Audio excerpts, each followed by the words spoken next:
Welcome to This Explainer. Today, we're diving straight into the ultimate, complete care guide for what has to be one of the absolute coolest trailing plants out there, the string of hearts.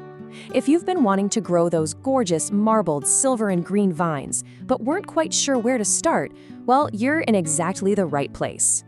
Plant expert Anastasia Remeslo hit the nail on the head when she said, this plant is like a living piece of jewelry for your home. And honestly, it's the perfect description.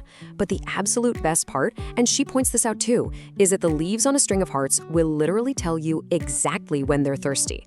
Talk about taking the guesswork out of plant care. Here's a quick look at our agenda. We've got 6 parts: Meet the Sweetheart Vine, Setting Up for Success, Mastering the Taco Test, Keeping it Full, Troubleshooting, and finally, Propagating. Section 1. Meet the Sweetheart Vine, the basics. So, what's the deal with this plant? Native to South Africa, it's a fast-growing trailing succulent that goes by a few fun nicknames, like the rosary vine or chain of hearts. But here's the absolute game changer for so many of us. It is 100% pet safe for both cats and dogs. Seriously, you can let those beautiful vines trail all the way to the floor, and you don't have to stress for a second about your furry friends taking a little nibble. Section 2. Setting up for success, light and soil. Lighting is absolutely crucial here. For the best growth, you want an east-facing window where it gets plenty of bright indirect light. But here's the catch. You have to make sure the top of the pot is getting that light. If the crown is in the dark, you're going to end up with a bald, sparse top even if the vines themselves look okay. Now, the absolute worst things you can do? Intense direct sun, which will literally scorch those delicate leaves, or super low light, which causes leggy, stretched out growth with massive gaps between the leaves. Because this is a semi-succulent growing from delicate tubers, root rot is public enemy number 1. You absolutely have to use a fast-draining mix. You might want to grab a screenshot of this DIY soil recipe.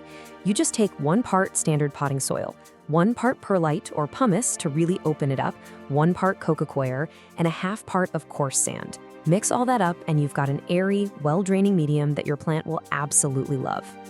Section 3. Mastering the taco test, watering rules. All right, since overwatering is the biggest killer of these plants, go ahead and throw away your watering schedule. Instead, we use the taco test. It's such a brilliant little trick. You just gently squeeze a leaf near the top of the plant. If it's firm, put the watering can down. But if it's soft, flimsy, and easily folds right in half like a tiny taco shell, yep, that's your plant loudly telling you, hey, I'm thirsty.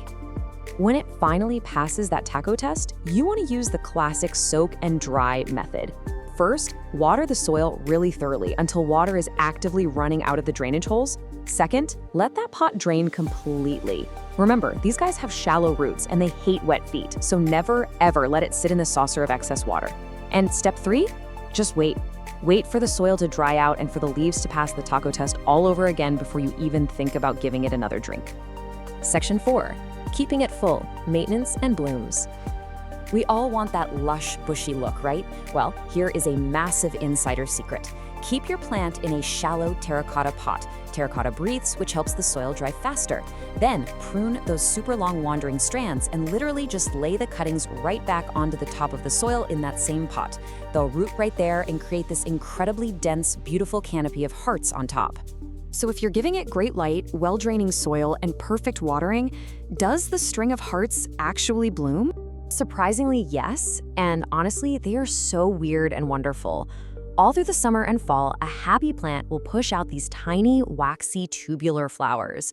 They usually feature this pale pink or magenta base, but the crazy part is the deep purple tips that fuse together at the very top. They literally look like tiny, intricate little alien cages. It's such a cool visual reward for good plant parenting. Section 5. Troubleshooting common problems. Even experts run into issues, so let's do a little plant triage. If you've got yellowing leaves that are just dropping off from the base, you're almost certainly dealing with root rot. The immediate fix? Stop overwatering and check your drainage. On the flip side, if the leaves are soft, curled, and looking shriveled, it's just thirsty. Give it a good soak, assuming it passed the taco test, of course. And if you're seeing long, awkward gaps between the leaves down the vine, it's just reaching for light. Simply move it to a brighter window. Section 6. Propagating new plants. Multiply your collection. Okay, this is my absolute favorite part. Let's talk about the butterfly method. This is a soil propagation technique that absolutely maximizes how many new plants you can get from just one cutting. It gets its name because you snip a tiny stem section with exactly 2 leaves attached, and it looks just like a little butterfly. It's basically a 4-step process. Snip a healthy vine. Cut that vine up into those little butterflies, meaning 1 node, 2 leaves. Prepare a pot with your fast-draining succulent soil and lay the cuttings completely flat on the surface. You just want the node touching the dirt.